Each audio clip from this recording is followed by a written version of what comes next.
بسم اللہ الرحمن الرحیم شروع اللہ کا نام لے کر جو بڑا مہربان نہایت رحم والا ہے۔ طه ما انزلنا عليك القرآن لتشقى اے محمد صلی اللہ علیہ وآلہ وسلم، ہم نے تم پر قرآن اس لیے نازل نہیں کیا کہ تم مشقت میں پڑ جاؤ، إلا تذكرة لمن يخشى بلکہ اس شخص کو نصیحت دینے کے لیے نازل کیا ہے جو خوف رکھتا ہے۔ تنزيلا ممن خلق الأرض والسماوات العلا یہ اس ذات کا اتارا ہوا ہے جس نے زمین اور اونچے اونچے آسمان بنائے، الرحمن على العرش استوى یعنی خدائے رحمان جس نے عرش پر قرار پکڑا، له ما في السماوات وما في الأرض وما بينهما وما تحت الثرى جو کچھ آسمانوں میں ہے اور جو کچھ زمین میں ہے اور جو کچھ ان دونوں کے بیچ میں ہے اور جو کچھ زمین کی مٹی کے نیچے ہے، سب اسی کا ہے۔ وَإِن تَجْهَرْ بِالْقَوْلِ فَإِنَّهُ يَعْلَمُ السِّرَّ وَأَخْفَى اور اگر تم پکار کر بات کہو تو وہ تو چھپے بھید اور نہایت پوشیدہ بات تک کو جانتا ہے۔ اللہ لا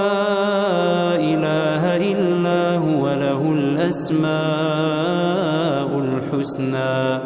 وہ معبود برحق ہے کہ اس کے سوا کوئی معبود نہیں ہے، اس کے سب نام اچھے ہیں۔ وهل اتاك حدیث موسیٰ اور کیا تمہیں موسیٰ کے حال کی خبر ملی ہے؟ اذ رأى نارا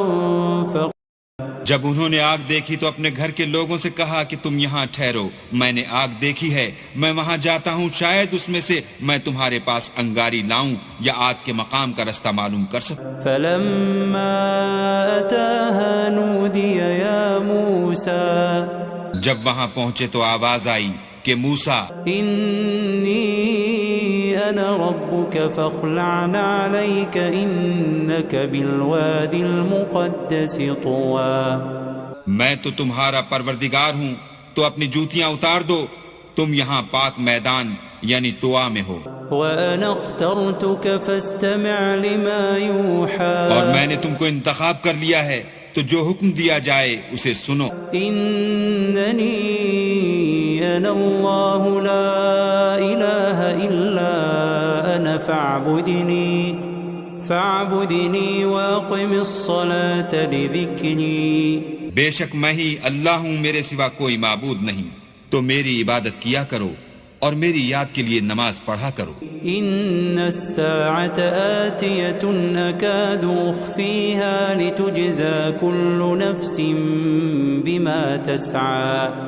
قیامت یقیناً آنے والی ہے، میں چاہتا ہوں کہ اس کے وقت کو پوشیدہ رکھوں تاکہ ہر شخص جو کوشش کرے اس کا بدلہ پائے۔ فلا يصدنك عنها من لا يؤمن بها واتبع هواه فتردى تو جو شخص اس پر ایمان نہیں رکھتا اور اپنی خواہش کے پیچھے چلتا ہے، کہیں تم کو اس کے یقین سے روک نہ دے تو اس صورت میں تم ہلاک ہو جاؤ۔ وما تلك بيمينك يا موسى اور موسیٰ، یہ تمہارے داہنے ہاتھ میں کیا ہے؟ قال